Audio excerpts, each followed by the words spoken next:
ওঠো ওঠো ওঠো রোজাদার, সেহরির হলো সময়, খোলো খোলো দ্বার।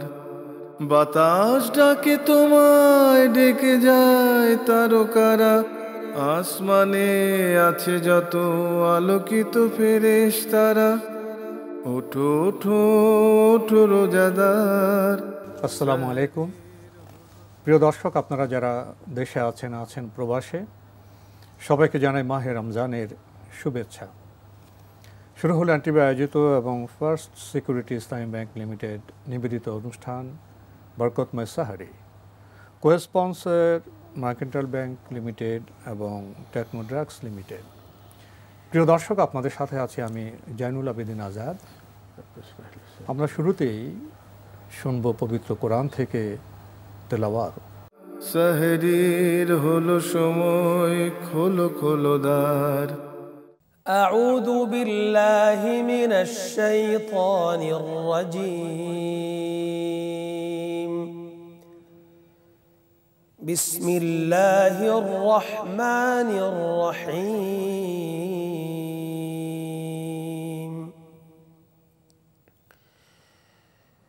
الله الذي خلق السماوات والأرض وأنزل من السماء ماء فأخرج به من الثمرات رزقا لكم وسخر لكم الفلك لتجري في البحر بأمره وسخر لكم الأنهار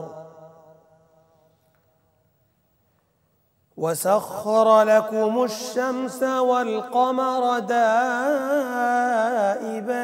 دائبين وسخر لكم الليل والنهار وآتاكم من كل ما سألتموه وإن تعدوا نعمة الله لا تحصوها إن الإنسان لظلوم كفار. وإذ قال إبراهيم رب اجعل هذا البلد آمنا واجنبني وبني أن نعبد الأصنام. رب إنهن أضللن كثيرا من الناس فمن تبعني فإنه مني ومن عصاني فإنك غفور رحيم. صدق الله العظيم. প্রিয় দর্শক, আমরা এখন শুনব সংক্ষিপ্ত তাফসীর। সেহরির হলো সময়, খোলো খোলো দ্বার। আসসালামু আলাইকুম ওয়া রাহমাতুল্লাহি ওয়া বারাকাতুহু। আলহামদুলিল্লাহি ওয়াহদা ওয়াসসালাতু ওয়াসসালামু আলা মান লা নাবিয়্যা বা'দা ওয়া আলিহি ওয়া আসহাবিহি আজমাইন। সম্মানীয় দর্শক শ্রোতা, আমরা বরাবরের মতো আল্লাহ পাক রব্বুল আলামিনের পবিত্র কোরআন মাজিদ থেকে সাহরির এই বরকতময় মুহূর্তে এক একটি পারার আলোচনা করে থাকি। আজ করব আমরা 13তম পারা। আল্লাহ পাক রব্বুল আলামিন এই পারাতে যে গুরুত্বপূর্ণ মেসেজগুলো দিয়েছেন, আমরা তার কিয়দংশ তুলে ধরার চেষ্টা করব ইনশাআল্লাহ। 13তম পারার শুরু হয়েছে সূরা ইউসুফ থেকে। আল্লাহ তাআলা সূরা ইউসুফ 12 এবং 13 দুটি পারাতেই তিনি বিভক্ত করেছেন। শুরু হয়েছে এমন একটি শব্দ দিয়ে, যে শব্দ দিয়ে প্রমাণিত হয় মানুষকে আল্লাহ যদি হেফাজত না করে সে নিজের বলে কখনো মাহফুজ থাকতে পারে না। হযরত ইউসুফ আলাইহিস সালামের চমৎকার আলোচনা আল্লাহ তাআলা সূরা ইউসুফে করেছেন, যেটাকে তিনি আহসানুল কসস বলেছেন, যে হযরত ইউসুফের কাহিনী হচ্ছে সবচেয়ে চমৎকার কাহিনী। একবারে ধারাবাহিকভাবে আল্লাহ তাআলা ইউসুফ আলাইহিস সালামের জীবন নিয়ে এখানে আলোচনা করেছেন। আমরা জানি ইউসুফ আলাইহিস সালামকে জুলাইখা তাকে বিভিন্নভাবে উত্ত্যক্ত করেছে এবং নিজের কাছে পেতে চেয়েছে। এক পর্যায়ে জুলাইখা একদিন ইউসুফ আলাইহিস সালামকে তার অন্দরমহলে একা একা ডেকে নিয়েছেন। ওয়াগাল্লাকাতিল আবওয়াব, আল্লাহ তাআলা কোরআন মাজিদে বলছেন, তারপরে সে ঘরের দরজা বন্ধ করে দিয়েছে।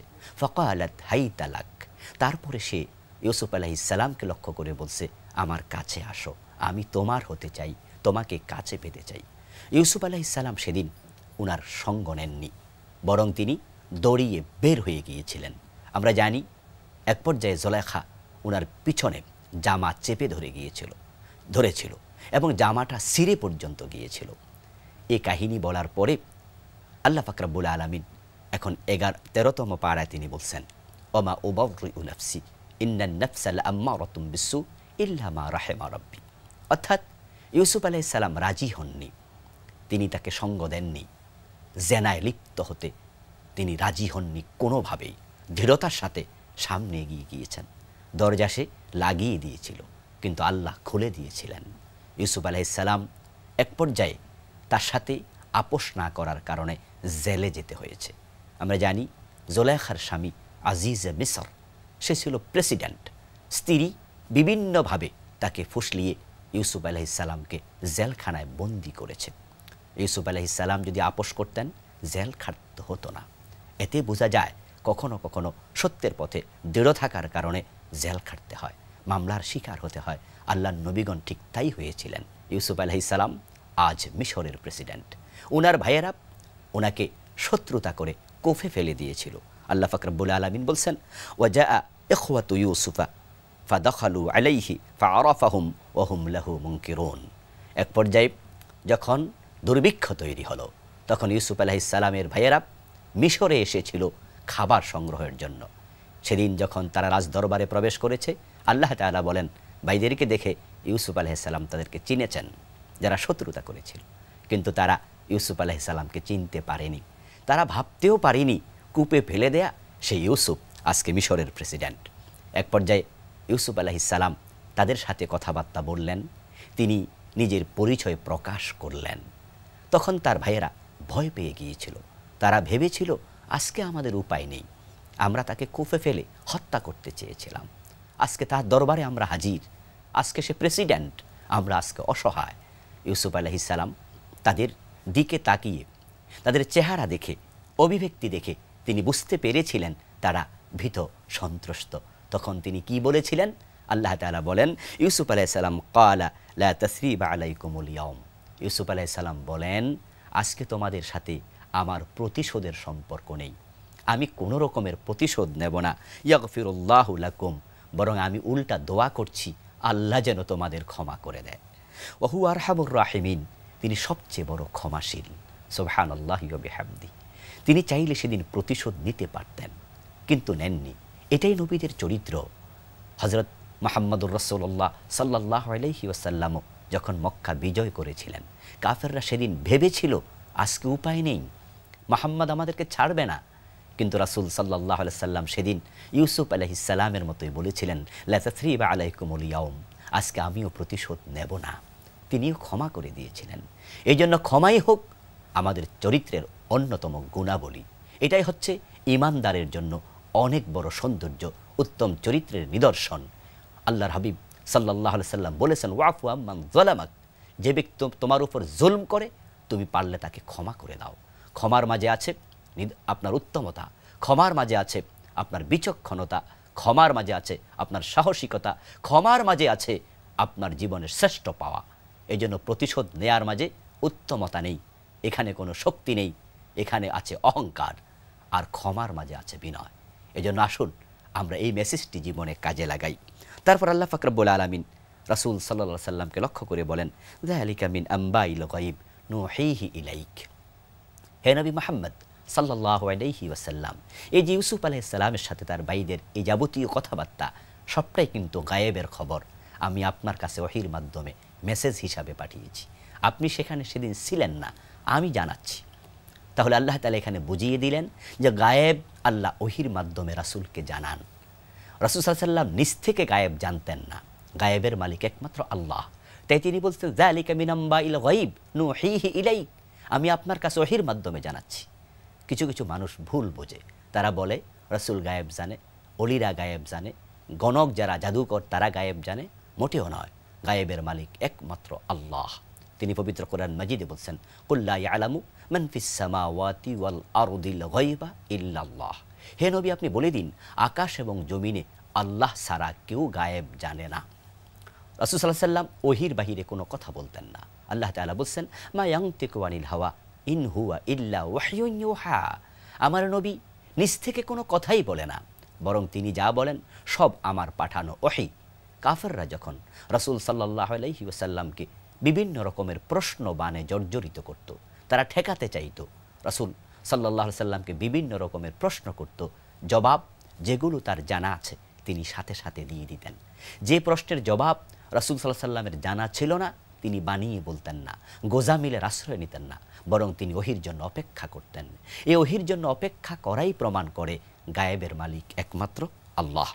তারপর আল্লাহ তাআলা বলছেন কুল হাযিহি সাবিলি, হে নবী আপনি বলে দিন এটাই হচ্ছে আমার পথ, আদউ ইলাল্লাহ আলা বাসীরা, আমি বিচক্ষণতার সাথে জেনে বুঝে তোমাদেরকে আল্লাহর রাস্তায় আহ্বান করছি। এজন্য আমরা বলে থাকি ওহির বাহিরে হেদায়াত নেই।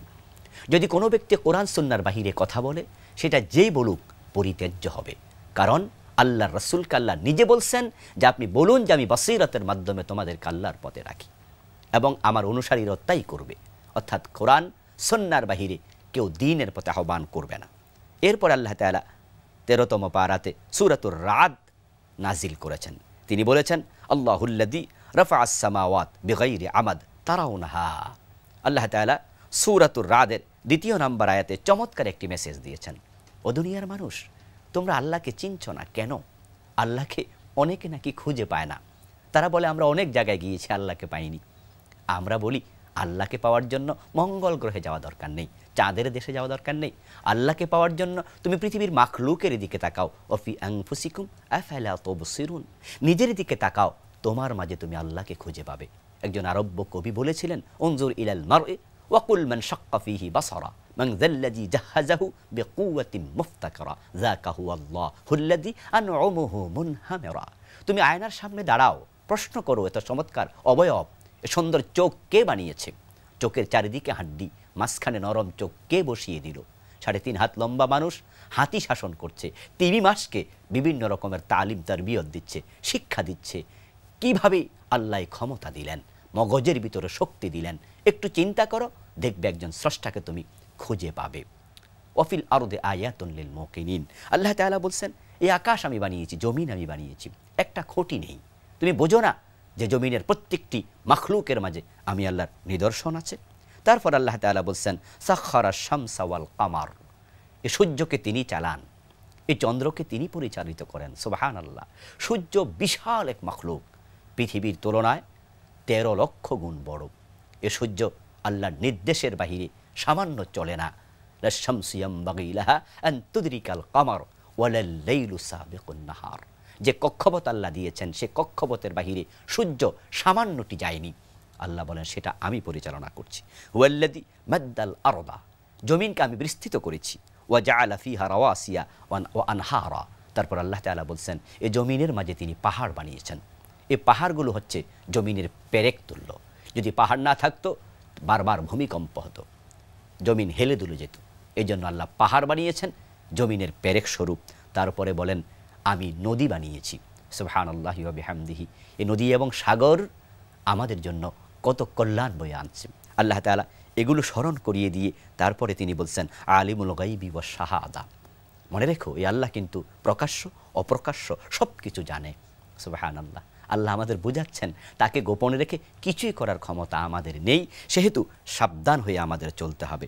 তারপর তিনি বলছেন কুল হাল ইয়াস্তাবিল আ'মা ওয়াল বাসীর আম হাল তাস্তাবিজ যুলুমাতু ওয়াল নূর, অন্ধ এবং চোখওয়ালা সমান হতে পারে না, অন্ধকার আলো কখনো সমান হতে পারে না।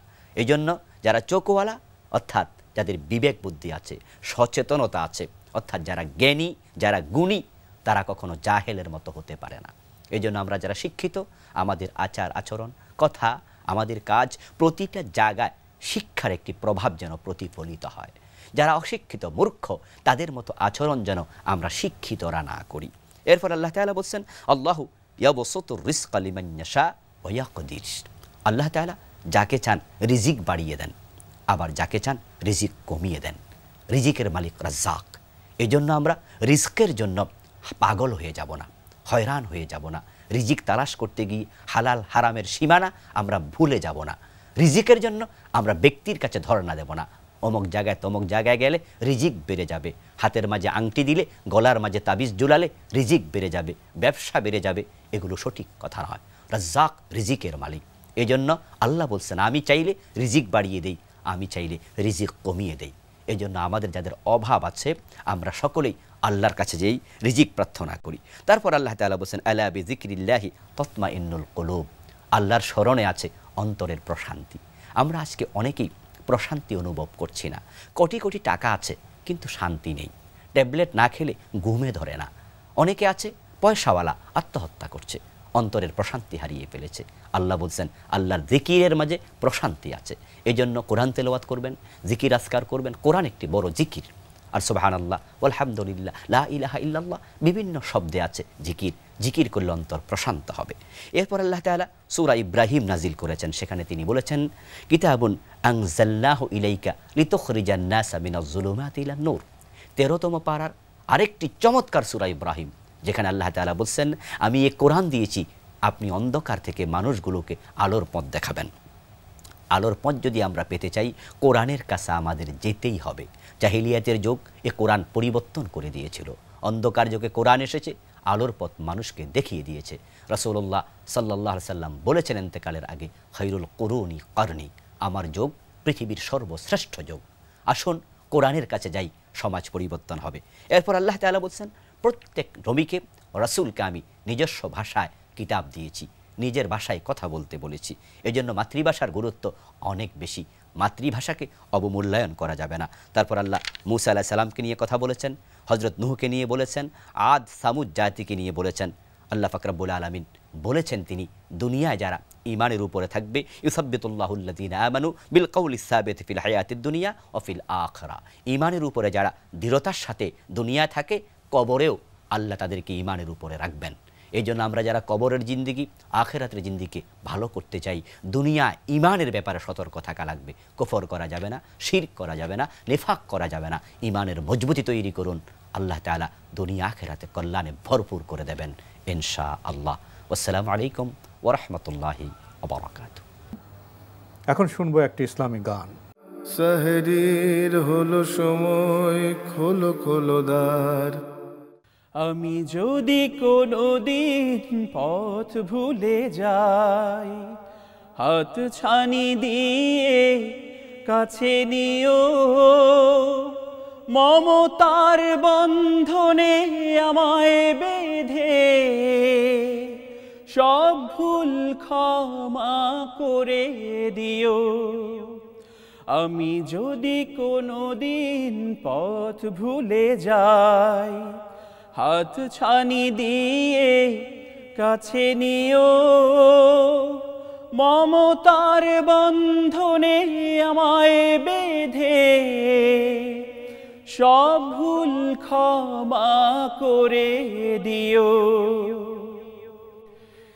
জেনে না জেনে কত করি অপরাধ, কখনো করো না তুমি বাদ প্রতিবাদ। জেনে না জেনে কত করি অপরাধ, কখনো করো না তুমি বাদ প্রতিবাদ।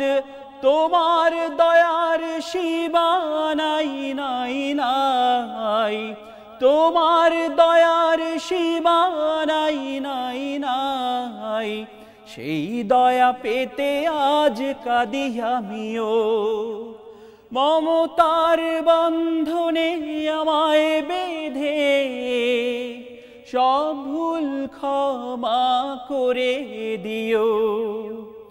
আমি যদি কোনো দিন পথ ভুলে যাই, হাত ছানি দিয়ে কাছে দিও। মমতার বন্ধনে আমায় বেঁধে সব ভুল ক্ষমা করে দিও। ভুল ছাড়া জীবনে আর কি আছে,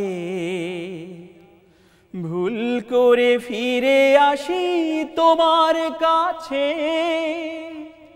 ভুল ছাড়া জীবনে আর কি আছে, ভুল করে ফিরে আসি তোমার কাছে। তোমার দেয়া সেই আলোকিত পথ, যেই পথে খুঁজে পাই আসল কি মত। তোমার দেয়া সেই আলোকিত পথ, যেই পথে খুঁজে পাই আসল কি মত। আজ শুধু ফরিয়াদ তোমার কাছে, আজ শুধু ফরিয়াদ তোমার কাছে। সেই পথে চলবার শক্তি দিও। মমতার বন্ধনে আমায় বেঁধে সব ভুল ক্ষমা করে দিও। আমি যদি কোনো দিন পথ ভুলে যাই, হাত ছানি দিয়ে কাছে নিও। মমতার বন্ধনে আমায় বেঁধে সব ভুল ক্ষমা করে দিও। প্রিয় দর্শক, আমাদের এখনকার আয়োজন ধারাবাহিক আলোচনা কোরআন এবং সৃষ্টি জগৎ। সেহরির হলো সময়, খোলো খোলো দ্বার। আমাদের আজকের বিষয় আল কোরআনে ভ্রূণ তত্ত্ব। এ বিষয়ে কথা বলবেন বিশিষ্ট বিজ্ঞান গবেষক ডক্টর মশিউর রহমান। আসসালামু আলাইকুম ওয়া রাহমাতুল্লাহি ওয়া বারাকাতুহু। কী বলা হয়েছে মানব সৃষ্টি সম্পর্কে, ভ্রূণতত্ত্ব সম্পর্কে, সে বিষয়ে আমরা আজকের বিজ্ঞ আলোচক ডক্টর মশিউর রহমান আপনার কাছ থেকে জানতে চাইব। ধন্যবাদ আপনাকে। আমরা সূরা মুমিনুনের 12, 13, 14 নম্বর আয়াত শুনলাম। আমি মাঝে মাঝে খুব বিস্মিত হই যে এত শত বছর, 1450 বছর আগে কার সাহস হতে পারে হিউম্যান এমব্রায়োলজি স্টেজ পর্যায়ক্রমে কিভাবে তৈরি হলো মানুষ, পৃথিবীতে কার দুঃসাহস হবে? 1450 বছর আগে কিন্তু একটা ডেসক্রাইব করা হলো। এটা মরুভূমি থেকে একজন বললেন এবং বললেন আল্লাহর বাণী। আল্লাহর বাণী বলেই এত বছর পরে এটা পূর্ণাঙ্গরূপে চিকিৎসা বিজ্ঞান কিন্তু সত্য বলে প্রমাণ করলো। দেখেন, বলা হলো খালাকাল ইনসানা মিন সুলালাতিন মিন তিন। সুলালাতিন মিন তিন মানে এক্সট্রাক্ট অফ ক্লে, মাটির মধ্যে যে নির্যাস যেটা মূল উপাদানগুলি থাকে। ইবনে কাসিরের বর্ণনাতে আপনি দেখবেন যে সুলালাতিন মিন তিন বলতে কিন্তু আদম আলাইহিস সালামকে বোঝানো হলো। মানুষ যখন তৈরি করলো মাটি থেকে আল্লাহ সুবহানাহু ওয়া তাআলা, তখন প্রথমকে সেই এমব্রায়োলজি আপনি স্টার্ট করতে হলে কোত্থেকে স্টার্ট করবেন? আদম থেকে। কারণ আদম আলাইহিস সালামের আগে কেউ ছিল না। এমব্রায়োলজির প্যাটার্ন তৈরি হতে হবে মা হাওয়ার ইউটেরাসে। সুতরাং দেখেন, প্রথম আয়াতটু খেয়াল করে দেখেন আসলো কোথায়, যে আদম আলাইহিস সুলালাতিন মিন তিন। এরপর যখন এটা বললেন আল্লাহ সুবহানাহু ওয়া তাআলা বলতে এ কথা বলছে খালাকনাহু নুতফাতান ফি কারারিম মাকিম। এটা একটা, এই নুতফা যেটা ড্রপ অফ ব্লাড, সেটা রেখে দেওয়া হলো কোথায়? একটা নির্দিষ্ট মানে সেফ একটা জায়গাতে, নিরাপদ জায়গায়। খালাকনাহু নুতফাতান আলাকাতান, খালাকনাহুল আলাকাতান মুদগাতান, এরপরে ইজামা লেহমা সমস্ত বর্ণনা দেওয়া হলো। এই যে প্রথমে এমব্রায়োলজি স্টেজিং করা হলো যে কিভাবে তৈরি হলো। আমরা প্রথম জিনিস আমাদের শিক্ষা দিতে গিয়ে আল্লাহ সুবহানাহু ওয়া তাআলা প্রথম বললেন পড়ো ইকরা, ইকরা বিসমি রাব্বিকাল্লাযী খালাক। এই সূরা আলাকা, সূরা আলাকা শব্দের অর্থটা এখানে আমরা আলাকা পাচ্ছি। আপনি খেয়াল করে দেখেন, আলাকার যেমন বিভিন্ন রকম অর্থ করা, ড্রপ অফ ব্লাড বলা হয়, এটা something looking like leech, something looking like hanging, এরকম মনে হচ্ছে। সব কটা যেটাই করেন, কিন্তু সবচেয়ে বড় জিনিস যেটা হলো এই যে স্টেজিংটুকু করা হলো, এই স্টেজিংটা দেখে উইলিয়াম কিথমার একবার সৌদি আরবে একটা সায়েন্টিফিক সেমিনারে আসেন এবং স্টেজিংটা দেখে তিনি বললেন it cannot be a saying of a human being, because তিনি জানেন, তিনি এমব্রায়োলজিস্ট একজন হিসাবে জানেন, তিনি প্রথম এই স্টেজিং, বহু স্টেজিংয়ের ভিতরে মোস্ট পারফেক্ট ওয়েতে স্টেজিং তিনি করলেন। তার আগে আর কোন সময়ের কথা? এইটা হলো আর্লি 80s কথা। হ্যাঁ, এখন থেকে কত বছর সময় হলো? এখন 40 বছর আগে আমরা ধরে নেই। এ বিষয়ে আপনার বৈজ্ঞানিক বিশ্লেষণ কি আরও আগে হয়নি? না, সেভাবে হয়নি। কারণ আপনি যেটা বলছেন যে মানব সৃষ্টির ভ্রূণতত্ত্বের যে পর্যায়ক্রম, সুনির্দিষ্ট বিষয়গুলো আপনি বলছেন এখন থেকে 60-70 বছর আগে। না, এর আগে আপনি দেখেন, আপনি যে মর্গান আপনি বলেন যে 1911 সালে এবং যখন ক্রোমোজোম সে ডিভিশন হচ্ছে সে ডিনোট করলো, কিন্তু জিন সম্পর্কে আরো ডিটেলস কিন্তু তখন চর্চা হয়েছে, কিন্তু সুনির্দিষ্টভাবে এটা বয়স 60-70 বছর বেশি। এবং ওই সময় যে স্টেজিং করা হতো সেই স্টেজিংগুলো বিভিন্ন বই আছে, কিন্তু অনেকের বই তাতে স্টেজিংয়ে কিছু প্রবলেম থাকলেও উইলিয়াম কিথমোরের এই বইটা হলো সবচেয়ে অ্যাকসেপ্টেবল। আপনি জানেন তিনি মোটামুটিভাবে সুনির্দিষ্টভাবে বলতে সক্ষম হয়েছে। ফ্রান্সিস ক্রিক যখন ডিএনএ আবিষ্কার করেন তখন তো এটা বেশি দিন আগে, মানে আপনি ধরেন যে 1953 থেকে তিনি প্রথম ম্যাসেজেনাম 65-এ নোবেল পান ফ্রান্সিস ক্রিক। এখন ডিএনএর পরে দেখ কত বছর আগে, বেশি দিন আগের কথা না, কিন্তু আমি ধরি 1450 বছর আগে এই স্টেজিংটা কিভাবে মানুষের পক্ষে সম্ভব হলো এবং কে ডিক্লেয়ার করলেন? পৃথিবীর সর্বশ্রেষ্ঠ এমব্রায়োলজিস্ট। তিনি বললেন it cannot be saying of Mohammad সাল্লাল্লাহু আলাইহি ওয়াসাল্লাম সম্পর্কে বলতেছি, কারণ তার তো জানার কথা না। এমব্রায়োলজি বা ভ্রূণতত্ত্ব সম্পর্কে বিজ্ঞানীদের বিশ্বের কথা একটু আগে আপনি উল্লেখ করলেন যে 1450 বছর আগে একজন মানুষ যিনি নবী ছিলেন, তিনি কোনো বিদ্যালয়ে বা কোনো গবেষণাগারে লেখাপড়া করেননি, জাননি, তিনি কি করে বললেন, বিশ্বের কথা বললেন। এখন এই পর্যায়ে এসে আপনার কাছ থেকে জানতে চাইব, এখন তো ভ্রূণতত্ত্ব বা এমব্রায়োলজি সম্পর্কে বিজ্ঞানীরা যা বলছেন তা কোরআনের বক্তব্যের সাথে মিলে যাচ্ছে, কিন্তু বিজ্ঞানীরা তো এর আগেও ভ্রূণতত্ত্ব সম্পর্কে কথা বলেছেন। তারা কি বলেছেন? আপনি যদি আন্দাজে কিছু বলেন, এটা সম্পূর্ণটা ভুল হতে পারে, বেশিরভাগ ভুল হতে পারে, অর্ধেক ভুল থাকবে, ভুল হওয়ার সম্ভাবনা বেশি। আচ্ছা দেখেন, অ্যারিস্টটলের মতো মহাপণ্ডিত একজন লোক, তিনি এমব্রায়োলজি সম্পর্কে যে তথ্যটা দিলেন সেটা 100% ভুল ছিল। তিনি বললেন যে একটা স্পার্মের মধ্যে একটা মিনিয়েচার হিউম্যান বিং থাকে, ছোট্ট মানুষ, মানে সেটা আস্তে আস্তে যখন ক্ষুদ্র মানুষ থাকে সেটা কিন্তু চলে যায়। আরেকটা আইডিয়া দিল সেটা কিভাবে যায়, সেটা মায়ের ইউটেরাসে যে ইম্প্যাক্ট হয় সে কথা কিন্তু সে বলেনি। মায়ের গর্ভে সেই ইউটেরাইন স্ট্রাকচারটা কিন্তু পরিষ্কার ছিল না তাদের কাছে। আচ্ছা, এরপরে আরেকটা থিওরি ছিল যে না, এটা মেনস্ট্রুয়াল ব্লাড, যখন এটা একসময় থিকেন্ড হয়ে তারা স্পার্ম যখন আসে সেটাতে তারা একটা হিউম্যান তৈরি করে। এখানে ফার্টিলাইজেশন এবং তার যে প্যাসেজ, টোটাল রিপ্রোডাক্টিভ সিস্টেম, এটা কিন্তু তারা কল্পনাও করেনি, সায়েন্টিস্টদের কথা বলছি। কিন্তু লিওনার্দো দা ভিঞ্চি একটা বলা যায় তার সবচাইতে বড় ভুল ছিল আর্টে, সে কিন্তু ফিমেল রিপ্রোডাক্টিভ সিস্টেম তৈরি করেনি। কারণ বাচ্চা হওয়ার জন্য যে রিপ্রোডাক্টিভ সিস্টেমের প্রয়োজন হয় এটা তার জানা ছিল না, ফলে যে একটা ওভারি লাগবে, ফ্যালোপিয়ান টিউব লাগবে, ইউটেরাস লাগবে, এই স্ট্রাকচারটা লাগবে, সে কোন দিক দিয়ে তার রুটটা হবে এটা জানা না থাকাতে সে কিন্তু তার টোটাল স্ট্রাকচার একটা ভুল ছিল, কারণ সে রিপ্রোডাক্টিভ সিস্টেম রাখেই নেই। স্প্যালেঞ্জানি বলছেন, হ্যাঁ, তার স্প্যালেঞ্জানির যে কথাটা তিনি বললেন যে না, ইটালিয়ান একজন সায়েন্টিস্ট, 1775 সালের কথা, তিনি এই আইডিয়াটা রিজেক্ট করে দিলেন। এবং এরপরে আপনি ধরেন যে তিনি ভ্যান বেনেডেন্ট, তিনি একটু অন্যরকমভাবে এটা বললেন যে না, আসলে যেটা বলার তা না, ডোয়ার্ফের এটা সত্য না, যে যেই একটা ছোট্ট বাচ্চা মিনিয়েচার হিউম্যান থাকে সেটা সত্য না। তিনি কিন্তু প্রথম বললেন, কিন্তু তাহলে কি থাকে সেটা বলতে পারলেন না তিনি।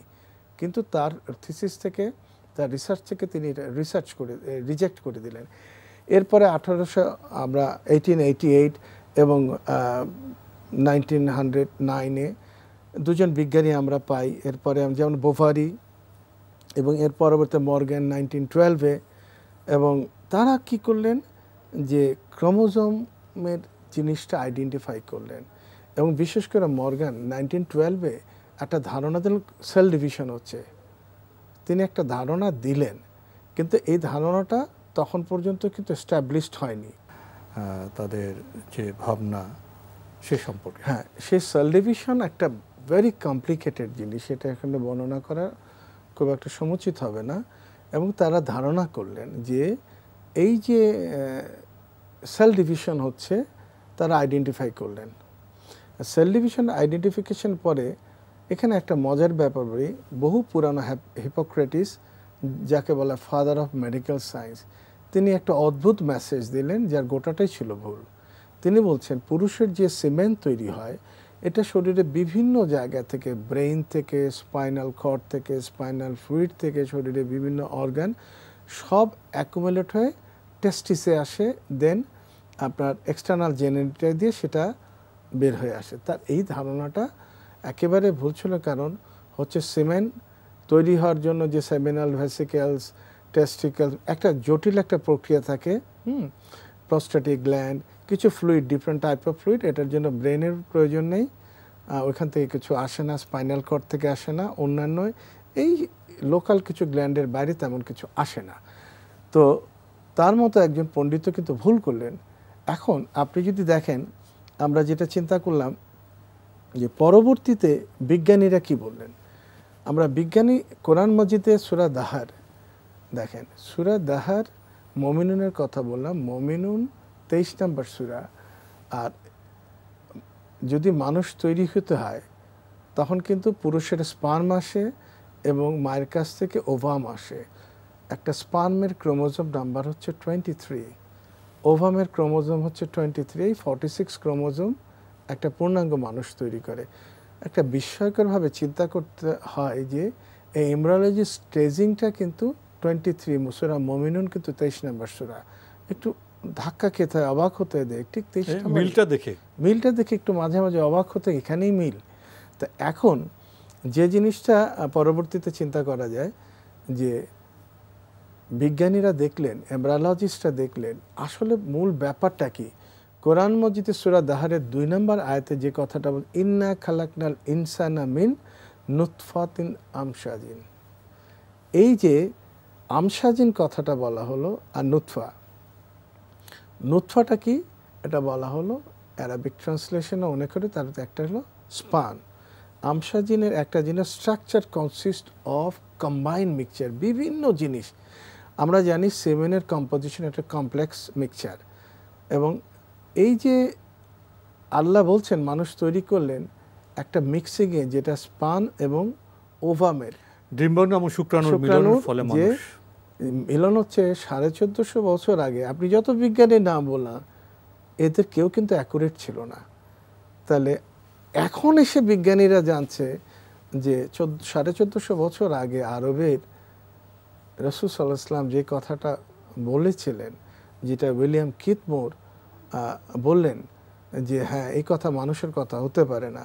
পবিত্র কোরআনে এই মানব সৃষ্টি সম্পর্কে, ভূণতত্ত্ব সম্পর্কে সুস্পষ্ট বক্তব্য শুধু নয়, পর্যায়ক্রমে কিভাবে মানব অস্তিত্ব একটি রূপ লাভ করে সে বিষয়ে স্টেজ বাই স্টেজ বর্ণনা হয়েছে। এটা দেখে যে কোনো বিজ্ঞানী তো অবশ্যই বিস্মিত হবেন। তো বিজ্ঞানের যে হাইপোথিসিস, সেই অভিযাত্রায় বিজ্ঞানীরা ভুল করতে করতে অবশেষে এসে স্বীকার করলো যে মানুষের সৃষ্টি হয় শুক্রাণু এবং ডিম্বাণুর মিলনের ফলে। তো এ বিষয়ে পবিত্র কোরআনে কি স্পষ্ট করে কিছু বলা আছে? কোরআন মজিদে কিন্তু প্রায় ক্লোজ টু 100 ভার্স আছে কিন্তু এমব্রায়োলজি নিয়ে, অসংখ্য, একটা দুটা না, কিন্তু অনেক আয়াত, অসংখ্য আয়াত শুধু। এবং মানুষ সৃষ্টির, যেমন আমি একটা এক্সাম্পল দিই, কোথাও কোথাও যেমন কাদা মাটি, কখনো ঠনঠনে মাটি, কখনো পোড়া মাটি, কখনো কর্দমাক্ত পচা মাটি, এই যে বর্ণনাগুলি করা হলো, প্রশ্ন তো জাগতেই পারে যে এইভাবে কেন মাটির এত বিভিন্ন রূপ কেন? আপনি পৃথিবী থেকে মাটি কিন্তু এক রঙের পাবেন না। মানুষও তো এক রঙের নয়।